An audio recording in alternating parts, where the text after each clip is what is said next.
গতি পাচ্ছে রাজ্যের পরিবহন ক্ষেত্রে সৌজন্যে বাণিজ্য সম্মেলন। পরিবহন খাতে বড় অঙ্কের বিনিয়োগ করতে আগ্রহী একাধিক দেশি বিদেশি সংস্থা। জি 24 ঘন্টাকে দেওয়া এক্সক্লুসিভ সাক্ষাৎকারে তারই ইঙ্গিত দিয়েছেন পরিবহন মন্ত্রী স্নেহাশিস চক্রবর্তী।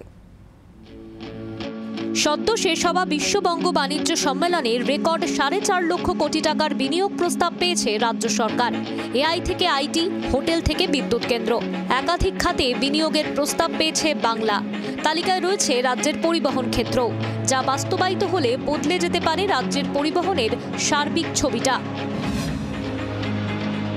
রাজ্য পরিবহন ব্যবস্থার উন্নতিতে আগ্রহী একাধিক দেশি বিদেশি সংস্থা। শিল্প সম্মেলনে বড় অঙ্কের বিনিয়োগ প্রস্তাব এসেছে। শুক্রবার জি 24 ঘন্টাকে দেওয়া এক্সক্লুসিভ সাক্ষাৎকারে তারই ইঙ্গিত দিলেন পরিবহন মন্ত্রী স্নেহাশিস চক্রবর্তী। বাণিজ্য সম্মেলনে আমাদের পরিবহন দপ্তরেরও বেশ কিছু প্রস্তাব এসেছে, যেগুলো বাস্তবায়িত হবে। আমাদের জলপথ পরিবহনের উন্নতির ব্যাপারে আমাদের সরকার, মাননীয় মুখ্যমন্ত্রী তিনি নির্দেশ দিয়েছিলেন যে জলপথ পরিবহন এই গঙ্গা জুড়ে আরও ডেভেলপ করার। আমাদের তো বিস্তারিত কাজ চলছে, অজস্র জেটি তৈরি হচ্ছে, রোরো জেটি তৈরি হচ্ছে, ভেসেলস তৈরি হচ্ছে। তেমনি এখানে ক্রুজ, বড় ক্রুজ, সেটাও নামতে চলেছে। প্রায় 800 কোটি টাকার প্রস্তাব এসেছে। পরিবহন মন্ত্রী আরও জানিয়েছেন, বাণিজ্য সম্মেলনে কলকাতায় পিঙ্ক ট্যাক্সি চালানোর প্রস্তাব এসেছে। এই পিঙ্ক ট্যাক্সির সওয়ারি হবেন মহিলারা, স্টিয়ারিংও থাকবে মহিলাদের হাতে। আমাদের পিঙ্ক ট্যাক্সির প্রস্তাব এসেছে, যে কলকাতায় যেটা মহিলারাই চালাবে, মহিলারা চাপবে।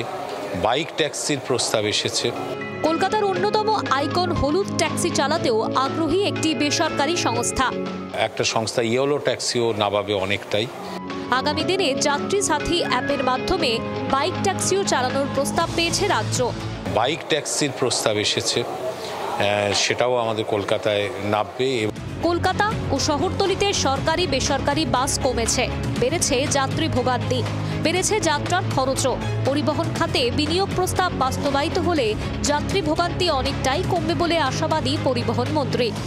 দুদিনের বাণিজ্য সম্মেলনে অতীতের সমস্ত রেকর্ড ছাপিয়ে রাজ্যে বিনিয়োগ ঢুকেছে এবং সেই বিনিয়োগের ঝুলিতে পর্যাপ্ত বিদেশি বিনিয়োগ আসতে চলেছে পরিবহন খাতে, ইঙ্গিত দিলেন পরিবহন মন্ত্রী স্নেহাশিস চক্রবর্তী।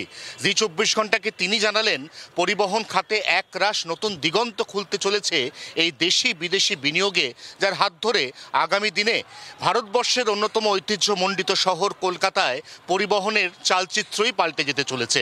জি 24 ঘন্টার জন্য ক্যামেরায় তরুণের সঙ্গে অয়ন, কলকাতা। বাংলার আওয়াজ, বাঙালির আবেগ, জি 24 ঘন্টা।